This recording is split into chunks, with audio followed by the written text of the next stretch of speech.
بسم الله الرحمن الرحيم. السلام عليكم ورحمة الله وبركاته. أعوذ بالله من الشيطان الرجيم. بسم الله الرحمن الرحيم. الحمد لله رب العالمين، والصلاة والسلام على أشرف الأنبياء والمرسلين وعلى آله الطيبين الطاهرين المعصومين، واللعنة الدائمة على أعدائنا وأعدائهم إلى قيام يوم الدين.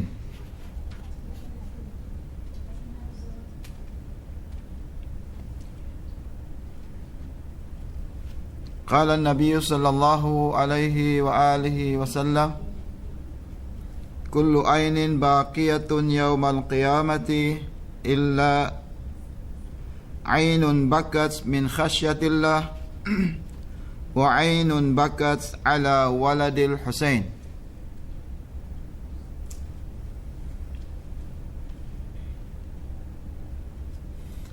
وقال الإمام الحسين عليه السلام بنفسه: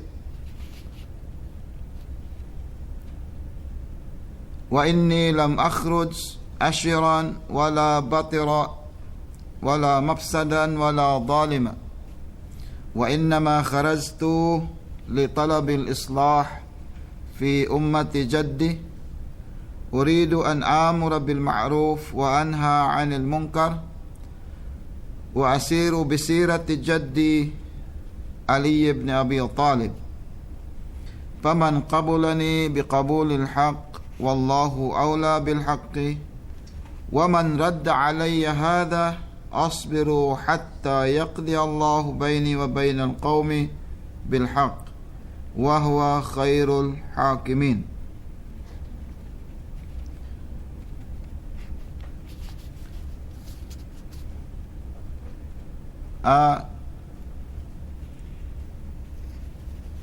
Alhamdulillah, hanggang sa araw na ito ay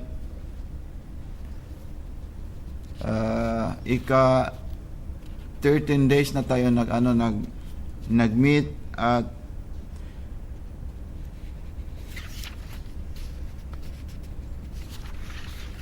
inasahan namin na kahit papaano ay nakapagbigay kami ng kaunting kaalaman sa inyong lahat, at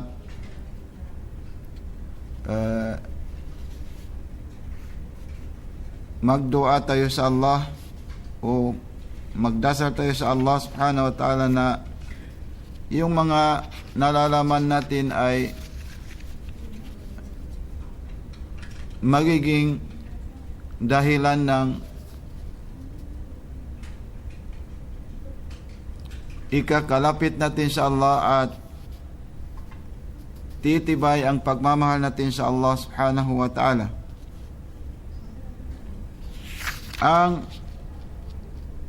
Siguro itong araw na ito ay last day para sa atin,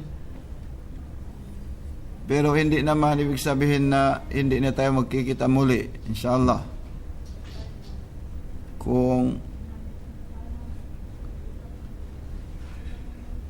siguro after 4 months magkakaroon tayo ng medyo mahaba-habang pagkikita, at hilingin natin sa Allah subhanahu wa ta'ala hanggat sa araw na yun ay tayo ay nasa mabuting kalagayan at nasa landas pa rin tayo ng Ahlul Bayt lahat.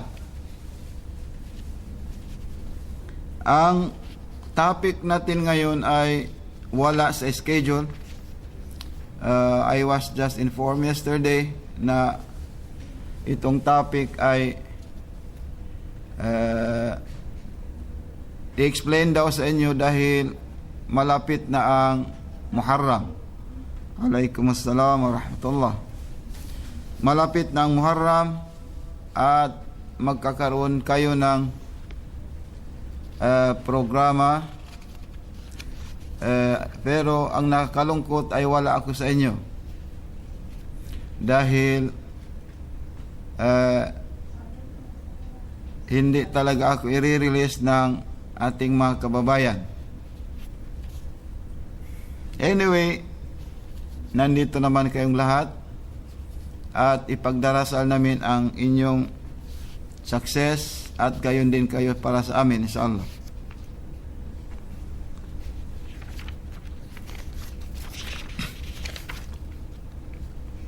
Unang-una, ang topic natin ay tungkol sa bakit kinakailangan na buhayin natin ang Muharram at Ashura.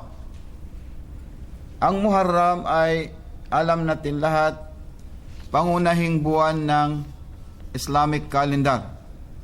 Pangunahing buwan ng Islamic calendar. At ang Muharram ay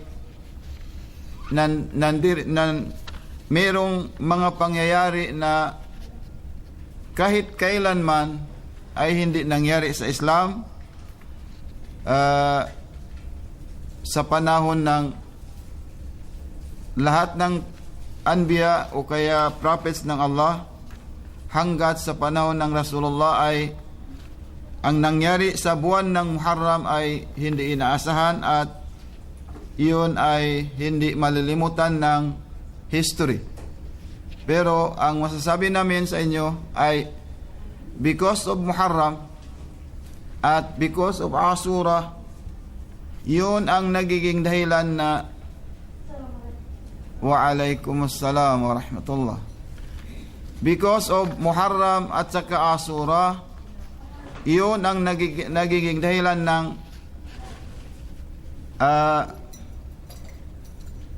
yun ang nagiging dahilan ng pagka-Shia o kaya lumaganap ang the genuine Islam in our country, which is na yung mga followers ng Ahlul Bayt. Alhamdulillah, it's because of Muharram at saka Ashura. Bago tayo magpunta doon,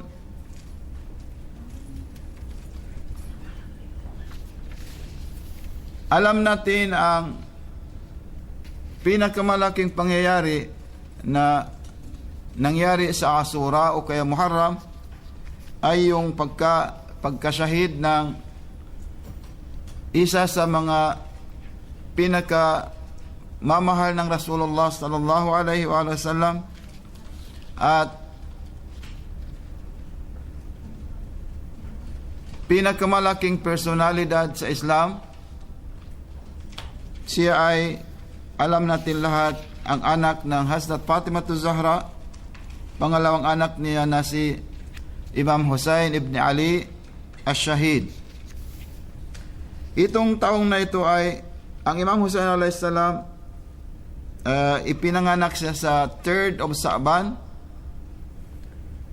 sa Madinatul Munawwara at nashahid siya sa Muharram, first month of the Islamic calendar, sa Karbala.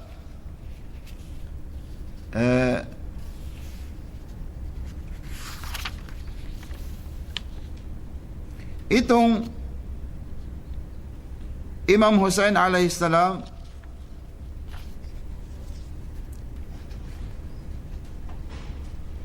ang Imam Hussein alayhis salam ay Waalaikumsalam warahmatullah, ay meron siyang at-tashabuh, meron siyang pagkahawig sa kung i-compare natin, kung i-compare natin sa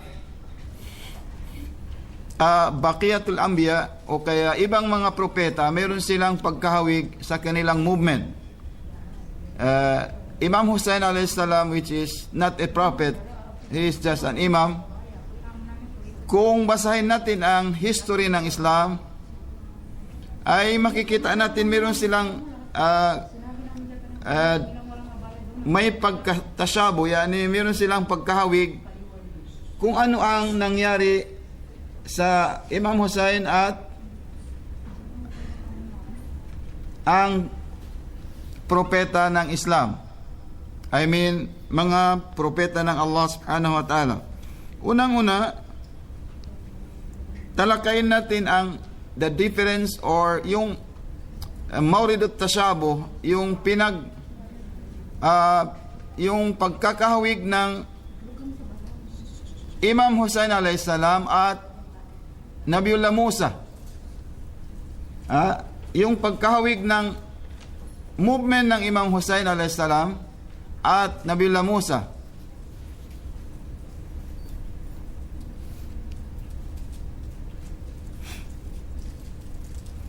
Ang Nabiullah Musa alayhis salam, alam natin na nabasa natin sa history siguro na ang Nabiullah Musa alayhis salam gusto niyang i-save o alagaan ang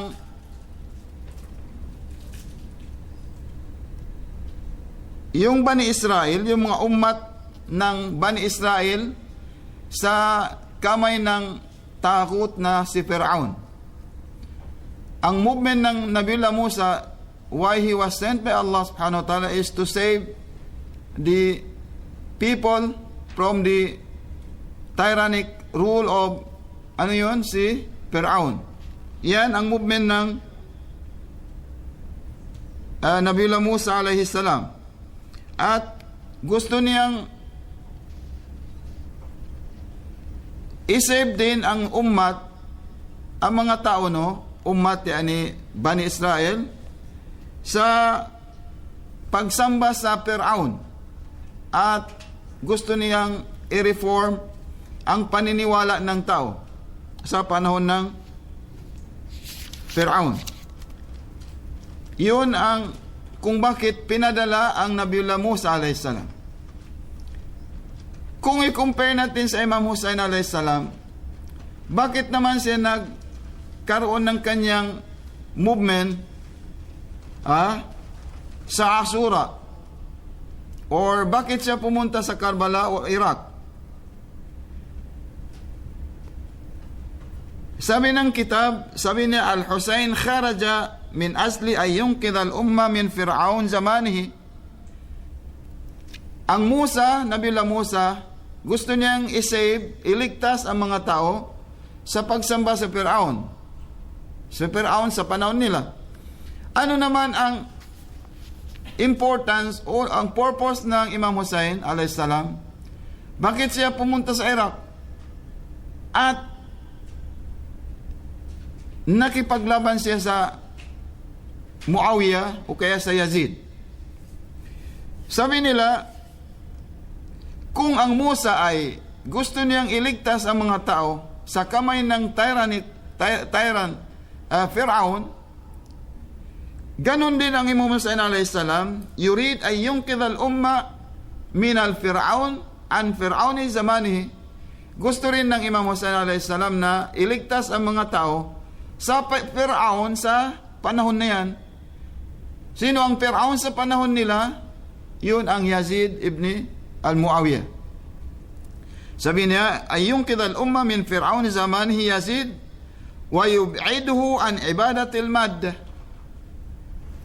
At ilalayo ng Imam Hussein, ililigtas ng Imam Hussein ang mga Muslim sa panahon ng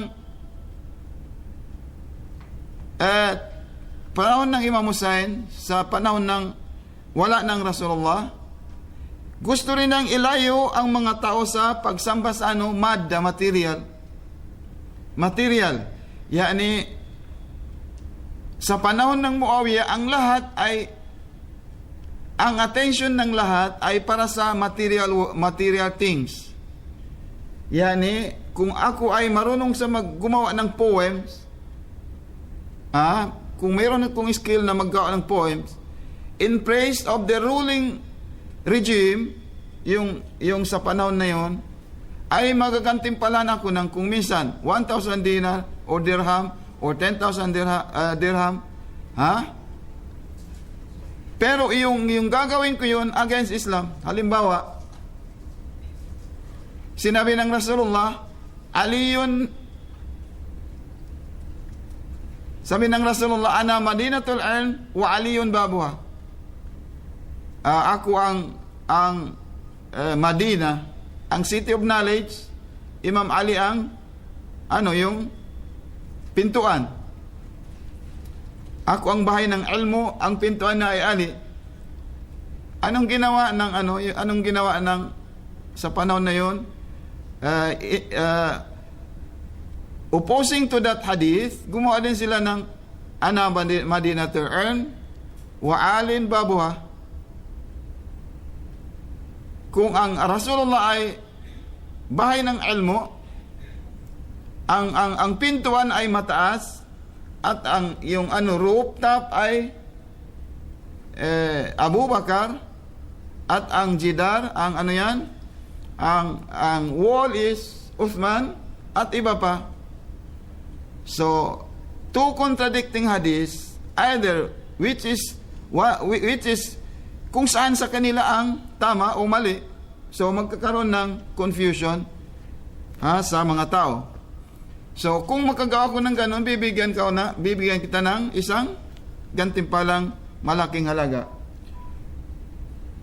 So, sa panahon nila, sa panahon ng sa panahon ng Yazid o kaya Muawiyah, sa panahon na yon ay ang lahat ay natatakot kasi kung hindi ka sasama o kaya susunod sa kanila ay you will be deprived ng mawawalan ka ng bahay or mawawalan ka ng support. So, the purpose of Imam Hussein, why he staged that war against Muawiyah, is to save the Ummah from the Fir'aun of the time. Yung Fir'aun na sa panahon na yun ay, sabi nila ay Yazid ibn Abi Muawiyah.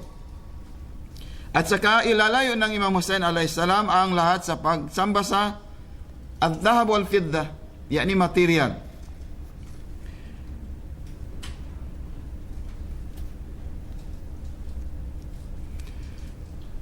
Ang Imam Hussein, ang movement ng Imam Hussein alayhis salam, ang movement ng Ibrahim alayhis salam ay banal Ka'bah wasaiduhu ibni Ismail. Sa panahon ng Ibrahim alayhis salam, Nabiullah Ibrahim, sino ang nag-construct, nag-build ng Ka'batullah? Nabiullah Ibrahim. At ang tumulong sa kanya ay ang anak na Ismail. Wawada al-asasiyya lil Ka'bah Sharifa. At inilagay ng Ibrahim at saka ang kanyang anak na Ismail ang foundation ng Ka'bah para hindi ma-destroy. So, ang hadap ng Ibrahim at saka ang kanyang anak ay ilalagay ang Kaaba para magiging unity ng ummah, para magiging dahilan na papunta doon ang lahat ng kanilang direction. Yani, ang Muslimin ay kahit saan man naroon ay papunta sa Ka'batullah. At least, they have that direction. Yani, principle. So, kung ihambing naman natin sa Imam Hussein alayhis salam,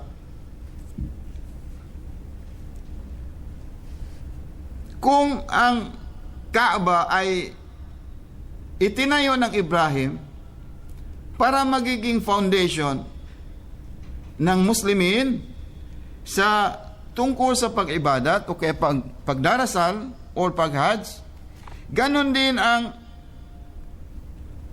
para makalapit sa Allah, ganon din ang Imam Hussein alayhis salam. Bakit niyang inorganize ang revolution na yon, ang Ashura sa Karbala, ay dahil gusto rin niyang itatag ang isang principle ng Muslimin para labanan ang lahat ng oppression, ang lahat ng yung zalimin, mga unjust rulers, para labanan yon, para magkakaroon ng katahimikan ng ang Islam at maitutuwid ang landas ng Islam. At yun ay magiging dahilan yatakarrabu ilallah, para makalapit sa Allah subhanahu wa ta'ala. Yun ang pagkahambing o kaya ng Ibrahim at saka Imam Hussein. Ang pangalawang comparison between Ibrahim at saka Imam Hussein alayhis salam, I will just give you a background of it, no? kasi wala tayong panahon. Anyway, meron din kayo sigurong lecture sa Muharram, Ashura inshallah. Yung pagkahambing ng Imam Hussein at saka Ibrahim, ang Ibrahim alayhisalam ay kadfada ibnuhu lidhabhi wa padainahum bidhibhin azim. Sinumbali, his son was slaughtered by his own father. Ibinigay yun ng Ibrahim alayhisalam just to please Allah. Dahil kagustuhan yun ng Allah na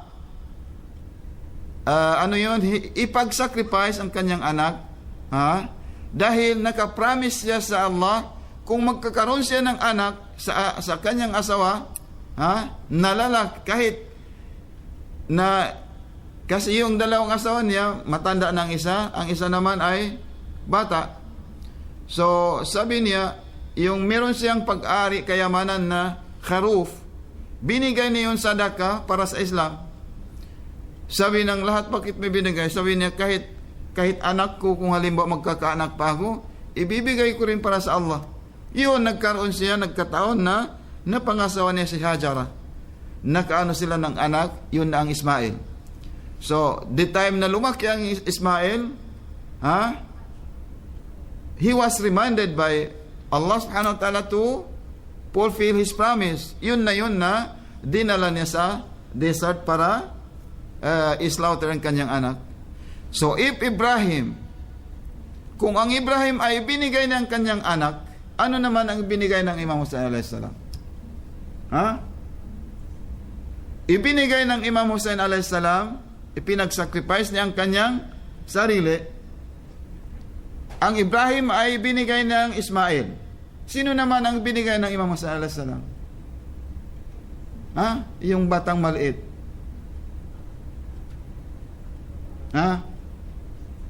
Ibinigay niya ang kanyang anak na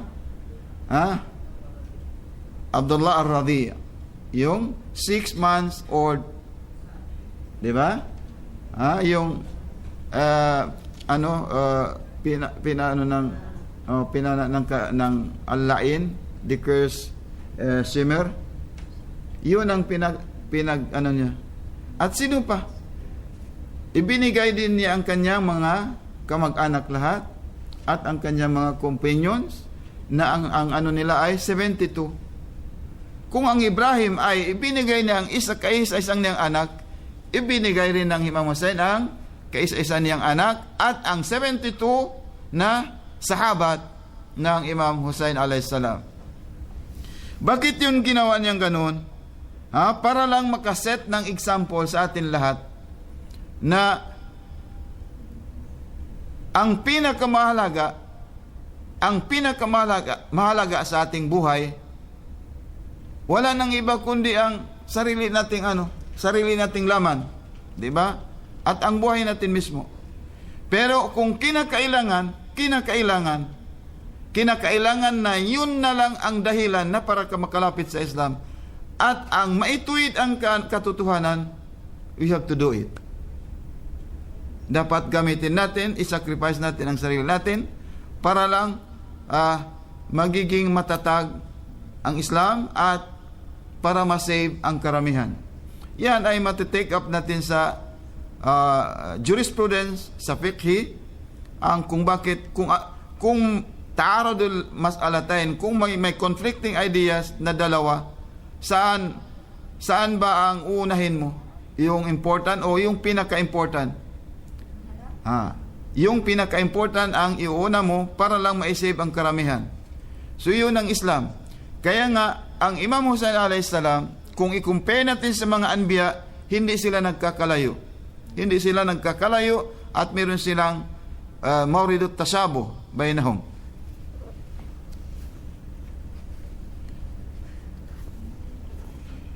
So,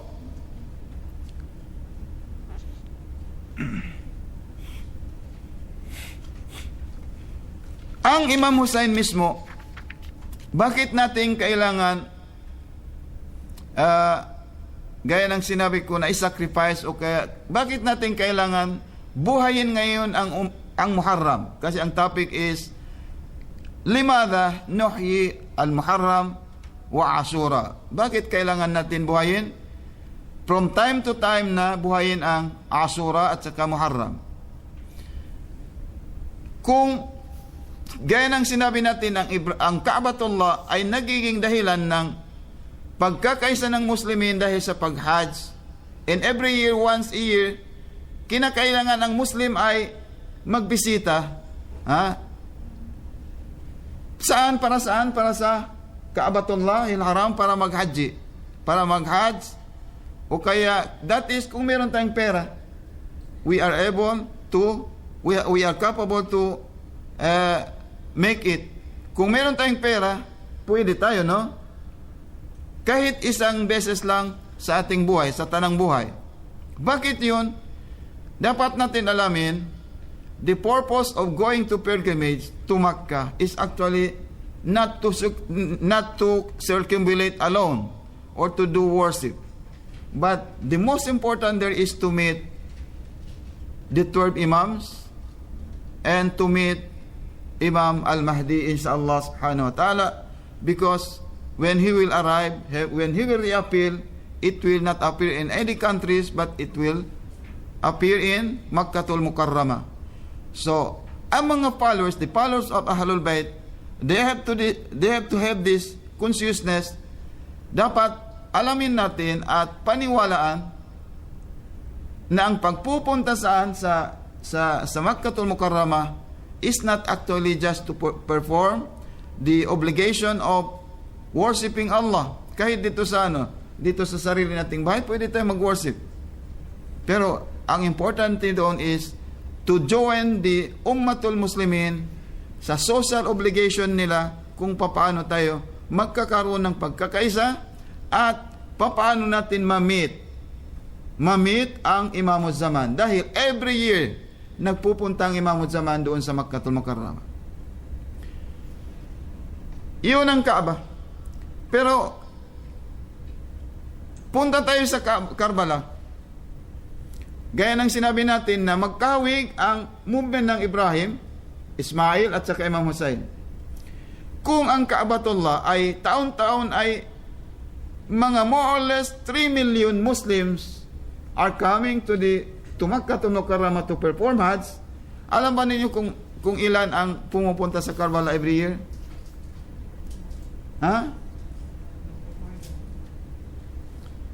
Last year, more than 5 million ang pumunta sa Karbala. You see? Kung ang Ibrahim at Ismail was able to establish the principles of unity and the principles of monotheism, likewise Imam Hussein alayhis salam ay nakapag-establish din. At ang Makkatul Mukarramah is being supported by the government. Mayroong support na makukuha sa government, pero ang Karbala wala. At pinamaliit lang ang Karbala. Pero kung pupunta ka doon, hindi ka mawawalan ng pagkain. Oo, nandun ang pagkain lahat. They will be able to serve that 5 million pilgrims to Karbala. Yan ang movement ng Imam Hussein. That's why, yes, kad pada nafsuhu, nagsacrifice siya at ibinigay niya ang kanyang sarili, ang kanyang pinakamamahal na anak, ang kanyang Abbas, ang kanyang kapatid. Ang naiwan na lang si Zainab. Pero dahil doon, yun ang naging dahilan ng Islamization sa Pilipinas. Hindi lang sa Pilipinas. And for the information of our sisters, it is because of this book that I became followers of Ahlul Bayt. At gayon, alhamdulillah, we have already 50,000 plus Shia in the Philippines, throughout the Philippines, nationwide. It is because of Imam Hussein's book. So, yes, yun nga dapat ang Muslim. Halagaan mo ang iyong buhay. Mahalaga nga. wala nang pinakamahalaga sa isang tao kundi ang kanyang buhay at ang kanyang laman, hindi ba? Pero kung darating ang araw yun ay mawawala. Ang lalabas, ang mananaig ay dapat ang Islam, ang Rasulullah, ang Ahlul Bayt. Dahil yun ay wajib, obligation ng bawat isa sa atin. Ati'u Allah wa ati'ur Rasul wa ulil amri minkum. O kayo mga sumasampalataya, wajib sa inyo, obligatory sa inyo na sumunod kayo sa kagustuhan ng Allah at Rasul at ang kanyang mga imams. So yun ang very explicit command from Allah subhanahu wa ta'ala, na ang Muslim ay wajib sa kanila sumunod sa landas ng Rasul at ang kanyang Ahlul Bayt. Wala nang iba.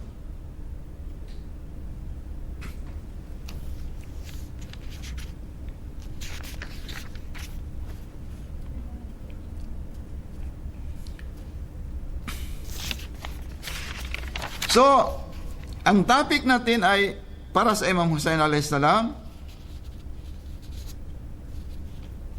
Ulitin natin ang sabi ng Imam Hussein alayhis salam, inni lam akhruj ashiran wala batira. Sabi niya mismo, galing sa kanya, no? Baka sabihin natin, bakit ang Imam Hussein alayhis salam binigay ng kanyang sarili?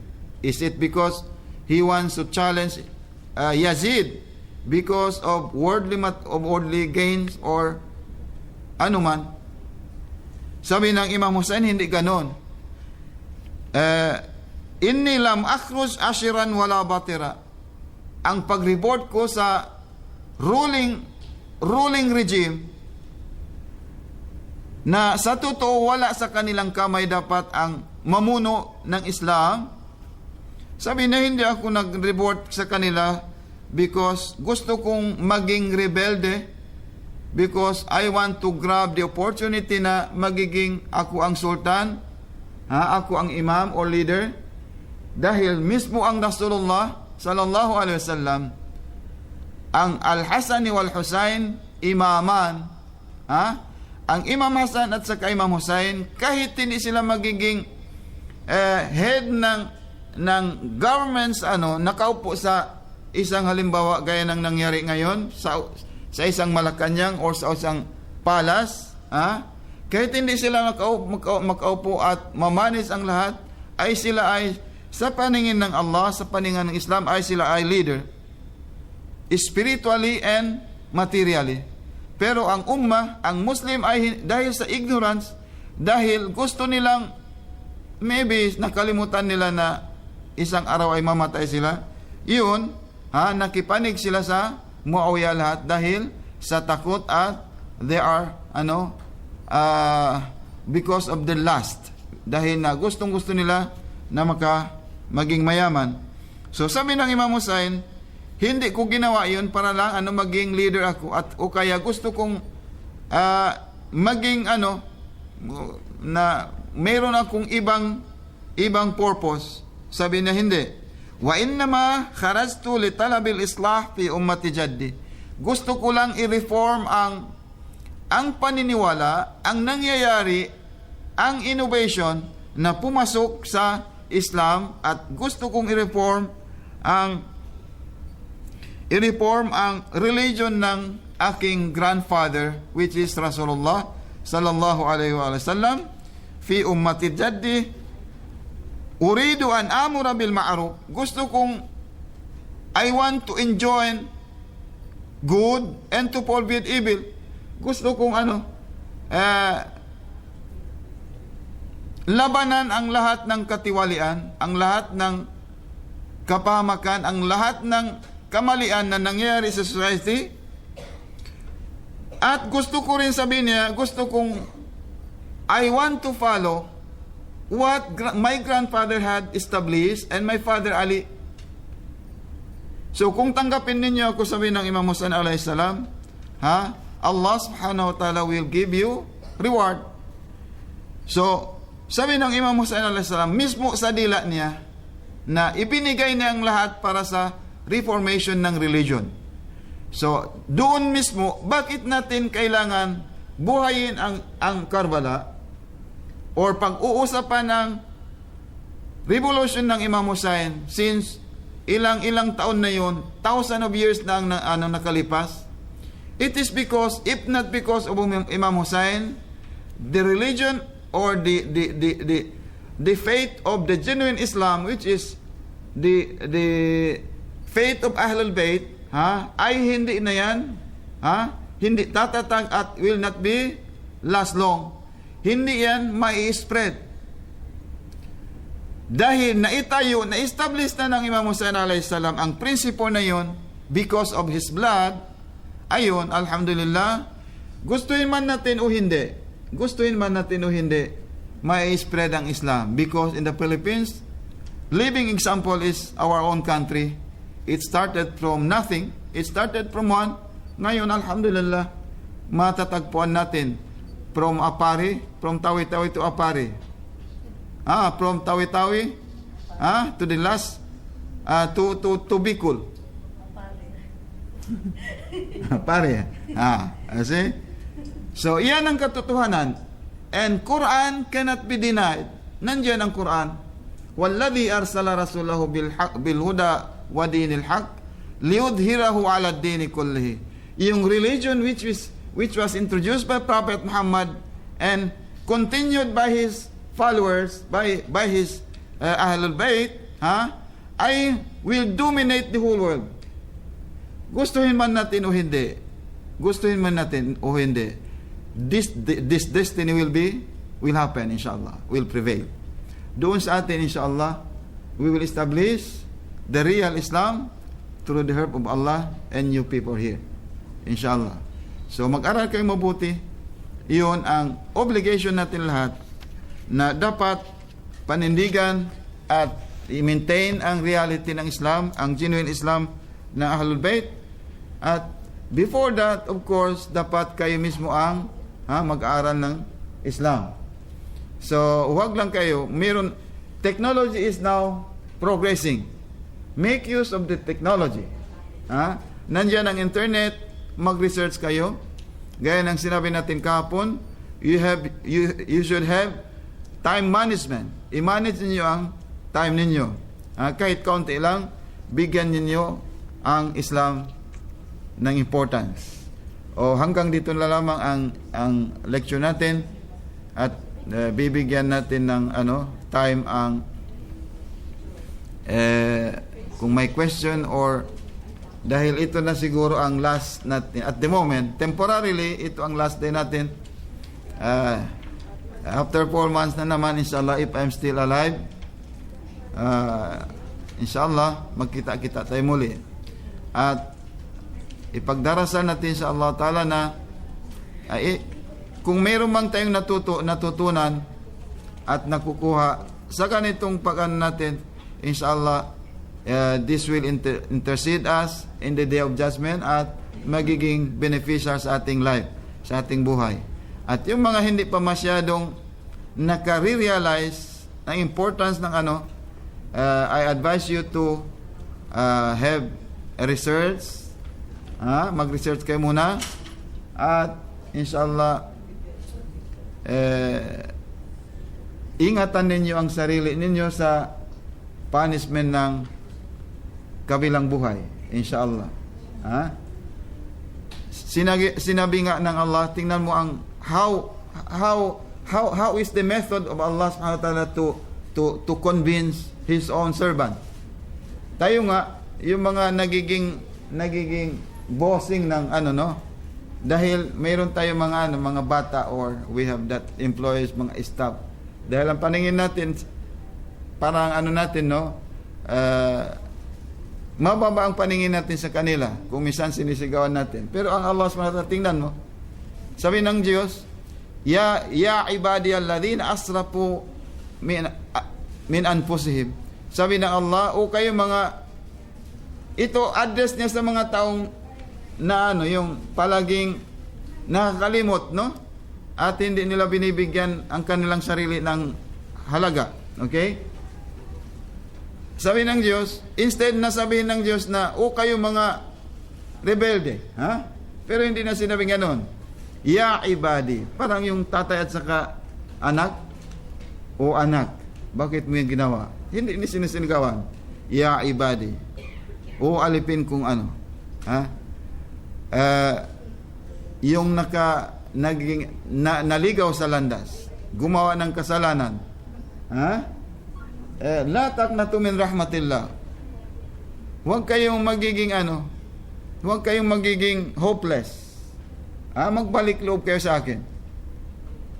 Ito isang method na kung saan ang Islam ay nagbi-build up ng mga principles na dahilan doon ay magiging Muslim ang lahat. So kayo dito, alhamdulillah, ang Pinay, ang mga kapatid na sisters na mismo kayo dito, alagaan ninyo ang unity ninyo, ang pagmamahalan ninyo, magtulong-tulungan kayo inshallah para sa dignidad ng Philippines inshallah. Ang dignidad ng Philippines is nandyan sa mga kamay ninyo. Kayo ang namin dito sa Kuwait. I hope i-maintain natin ang pagmamahalan ng bawat isa sa inyo at pagtulong-tulungan at huwag magsiraan inshallah. Dahil ang masisira hindi lang kayo, nakakahiya sa mga ibang bansa, ibang lahi. Inshallah,